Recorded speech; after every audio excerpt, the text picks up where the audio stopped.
Komponen adat, agama, dan suku rakyat Papua Tabi Saireri melakukan aksi demo damai di kantor Gubernur Provinsi Papua pada Senin 11 Agustus 2025 dengan agenda Papua Darurat Demokrasi.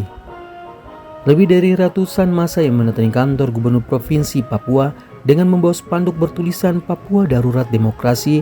Presiden Prabowo segera mengambil alih pemerintah dan menunjuk Pangdam 17 Cendrawasih sebagai kepala pemerintah sampai terpilih gubernur definitif.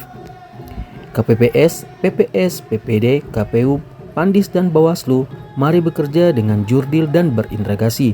Jangan mau diintervensi parcok dan penjahat demokrasi. Copot jabatan para penjahat demokrasi. Masyarakat adat desak netralitas PJ Gubernur Polda Papua. KPU, Bawaslu jangan menjadi perusak demokrasi di Tabi Saireri. Komponen adat, agama, dan suku rakyat Papua menolak keras keberpihakan pejabat negara kepada pasangan calon tertentu. Mereka menilai PJ Gubernur tidak menjalankan prinsip netralitas sebagaimana diatur dalam undang-undang. Bukannya menjadi wasit yang adil, PJ Gubernur justru diduga menjadi bagian dari mesin pemenang salah satu calon dengan memanfaatkan jabatan dan kewenangannya untuk mempengaruhi PSU. Intervensi dan keterlibatan aparat kepolisian. Komponen Tabi Saireri juga mengancam keras keterlibatan aparat kepolisian yang seharusnya menjaga keamanan dan ketertiban, namun justru diduga memaksa KPPS mengubah hasil rekapitulasi PSU. Tindakan ini adalah bentuk pelanggaran berat terhadap asas langsung, umum, bebas, rahasia, jujur, dan adil atau luber jurdil. Pertama, kita mau meminta kepada Presiden Prabowo bahwa Papua sedang ada dalam darurat demokrasi. Papua ada dalam darurat demokrasi karena intervensi dari Kementerian Bahlil dan semua lain yang diarahkan untuk memilih paslon tertentu.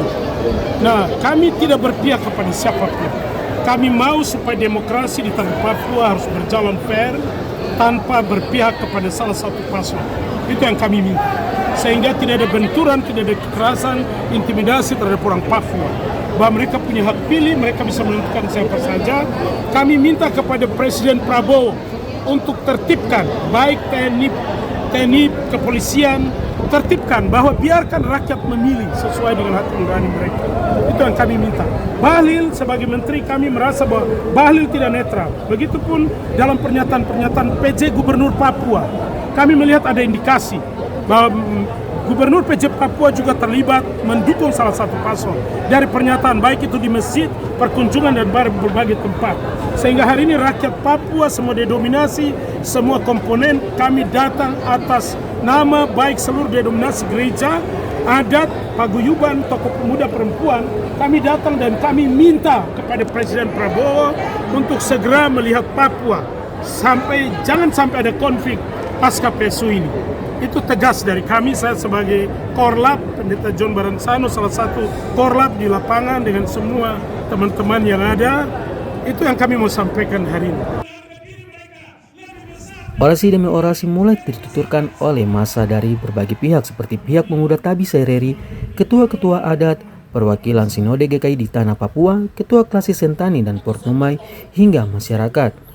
Dari penjabaran kondisi-kondisi darurat demokrasi sehingga komponen Tabi Saireri dan komponen rakyat Barikade 98 menyatakan sikap mendesak Presiden Prabowo segera mengambil alih pemerintah dan menunjuk Pangdam 17 Cendrawasih sebagai kepala pemerintah sampai terpilih gubernur definitif, mencopot para elit Jakarta, Bahlil CS, dan memulangkan ke kampung masing-masing karena merusak citra negara yang tercermin melalui demokrasi Papua. Sehubung dengan perilaku parcok yang mencederai demokrasi, maka rakyat Papua mendesak TNI segera mengambil alih pengamanan PSU. Dari Jayapura, Papua, Sanggra Morikoroa, JTV mengabarkan.